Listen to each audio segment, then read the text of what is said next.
El coronavirus ralentizó la economía china y sus efectos en el mercado internacional son altamente preocupantes. Para el Ecuador, país de economía petrolera, trepó a niveles históricos el riesgo país.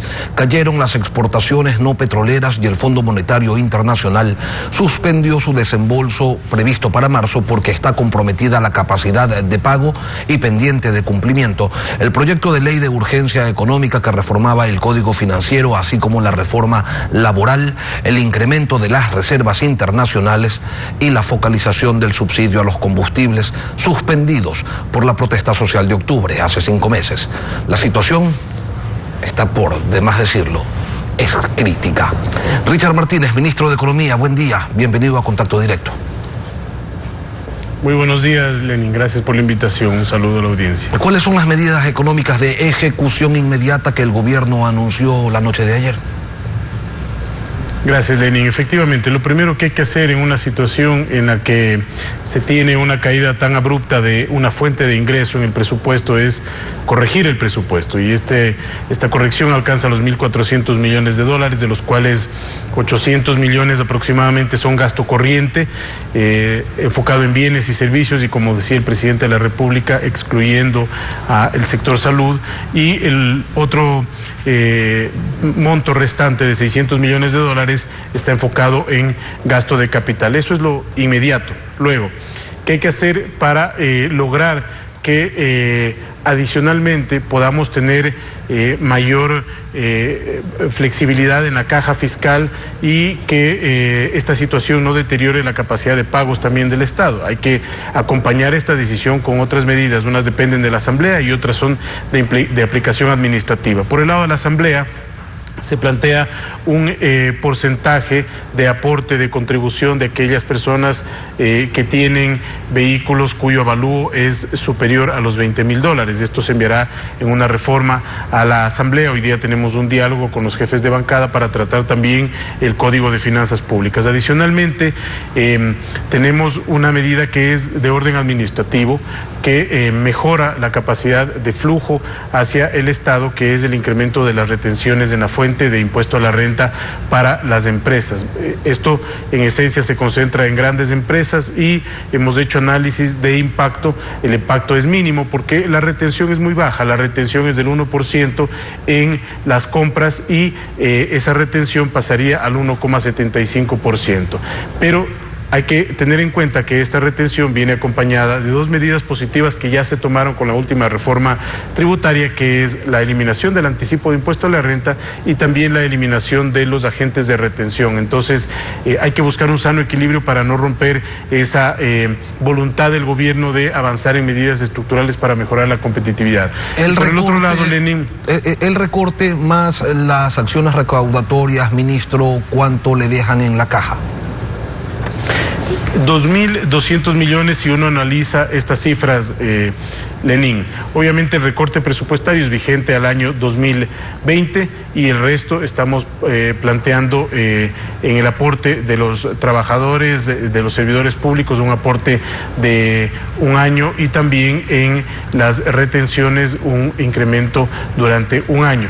Esto naturalmente tiene que estar sujeto a revisión, Lenin, si es que las condiciones macroeconómicas externas, si es que el precio del petróleo retoma un nivel más estable. Obviamente hay que ir flexibilizando las decisiones. ¿Por qué? Porque en un año que ya de por sí venía con una complejidad derivada de la reducción de la actividad económica fruto del coronavirus, iba a ser complejo con esta caída del precio del petróleo, el resentimiento de la economía puede ser mayor. Entonces, en economía, en el momento en que los precios del petróleo vayan tomando un comportamiento y una trayectoria distinta, deben irse revisando estas opciones para evitar tener una afectación mayor en el campo del crecimiento. ¿Es por ese resentimiento de la economía, ministro, que no se ha planteado la posibilidad de incrementar el IVA, o porque en la reunión que tuvieron ayer con representantes del legislativo les dijeron a ustedes, gobierno central, que ni se les ocurra plantear aquello porque les van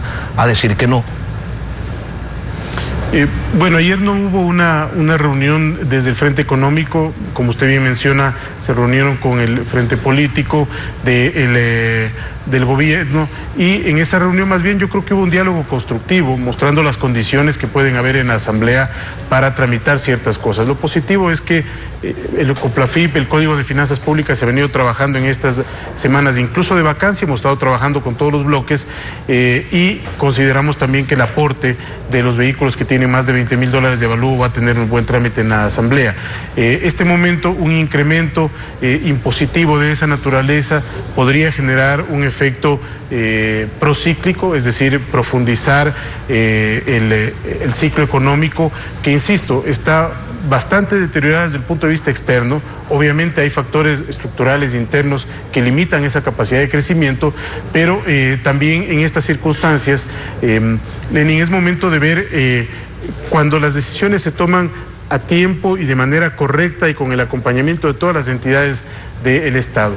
En el mes de octubre, el Código de Finanzas Públicas, que fue negado dentro de las otras reformas tributarias, incluía un tema muy importante, que era la capacidad del Gobierno Nacional de tener coberturas petroleras, justamente para blindarse de estos shocks externos, de caídas abruptas, y tener esta cobertura para garantizarle los ingresos al Estado.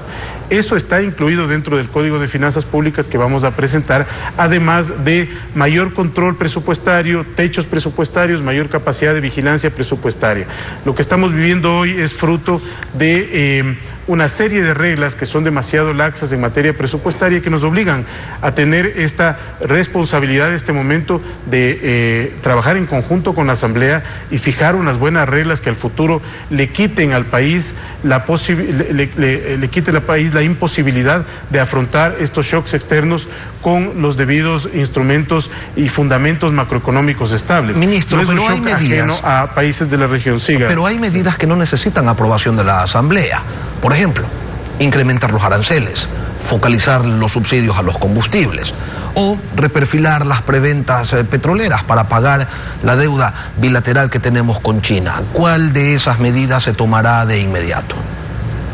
Antes de esas medidas, Lenin, me gustaría mencionar una que todavía no estaba detallada, que se refería al aporte que se va a hacer desde el sector público para contribuir.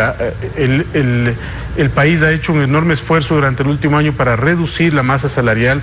Este es el único gobierno que ha logrado reducir durante toda la época de la dolarización la masa salarial. El año 2019 es inédito porque en todos los años en dolarización la masa salarial ha venido creciendo, excepto el 2019, que logramos reducirla, y obviamente hay que mantener esa tendencia. Ahora, en una situación como esta, en la mesa de diálogo ayer con todos los actores se trabajó con las bases sindicales y con los líderes sindicales del sector público para proponer algunas alternativas que hoy van a ser discutidas: aportes específicos, cargas de trabajo sobre las horas de trabajo, etcétera. Hoy día vamos a terminar de diseñar el instrumento específico. Nosotros hemos planteado uno concreto, que es un aporte de los servidores públicos. Los servidores públicos han hecho un par de contrapropuestas, las vamos a trabajar el día de hoy y ya tendremos especificidad del mecanismo en las próximas horas. Ahora, en relación a lo que usted mencionaba,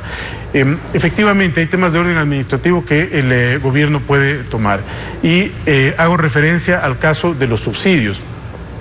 Existía una expectativa de poder liberalizar en este momento el precio de los combustibles, y era una expectativa que en nuestra opinión hacía sentido. ¿Por qué? Porque si hoy uno observa los precios del petróleo, es justamente aquí cuando se debe valorar la capacidad de tener los precios liberados, no fijos. ¿Por qué? Porque el precio de la gasolina se reduciría sustancialmente. En el caso de la extra tenemos fijo y eso se va a mantener. ¿Por qué el gobierno nacional, Lenin, toma la decisión de, en este momento, avanzar con lo que hemos venido trabajando? Es un trabajo que se ha hecho durante varios meses con muchas organizaciones sociales. El diálogo está presente. Ayer se abrió la mesa de discusión el tema, y lo que hemos hecho es respetar la mesa de diálogo, en el sentido de que este trabajo rinda frutos en todo lo que se ha avanzado, en la focalización a través de un sistema informático, en garantizar que el subsidio no vaya a las personas que tienen más ingresos o a los vehículos de alta gama, y todo ese trabajo está bastante avanzado. Pero sigue sin tener fecha, ministro, para aplicar esa medida. Mire, en nuestras estimaciones, ya en los próximos 15 días, ahora que ha entrado el nuevo ministro, tendremos los términos de referencia para la contratación del sistema que va a implementarse en todo el país.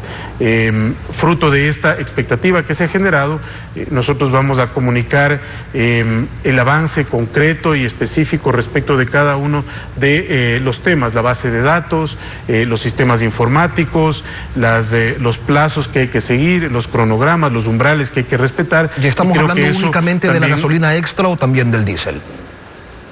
De la gasolina extra en una primera instancia, Lenin, por el momento no se ha considerado del diésel, pero cuando se tenga el instrumento completamente implementado en las estaciones de gasolina, es muy fácil pasar a otro tipo de combustibles. Por ejemplo, si una camioneta de alta gama está consumiendo diésel, eso va a ser fácil de controlar. Lo que no se va a afectar bajo ningún concepto es el servicio público, el transporte público. Ministro. Y lo importante es avanzar con esto. Y el tema que también me falta, Lenin, en relación a su pregunta, lo de China. Importante, nosotros estuvimos en el mes de enero, la primera semana de enero, en China, iniciando negociaciones para buscar justamente que los vencimientos de la deuda con China tengan una diferente trayectoria. Las circunstancias de hoy obligan a que ese diálogo se intensifique en los pedidos del gobierno o en los planteamientos del gobierno nacional. Es por eso que esta semana hemos tenido reuniones al más alto nivel con autoridades chinas en el Ecuador, con autoridades chinas en China a través de los canales diplomáticos y por la vía telefónica, y vamos a tener buenas noticias. La profundidad, la velocidad con la que podamos actuar es un tema que se tendrá que definir en las próximas semanas, porque hay decisiones que tienen que tomarse internamente también en el país contraparte, pero es definitivo que vamos a tener buenas noticias. Ministro, y a la particularidad una última cosa. será informado el país cuando se cierre la negociación. Una última cosa, ministro. ¿Qué tan lejos está el desembolso suspendido del Fondo Monetario Internacional, 340 millones de dólares?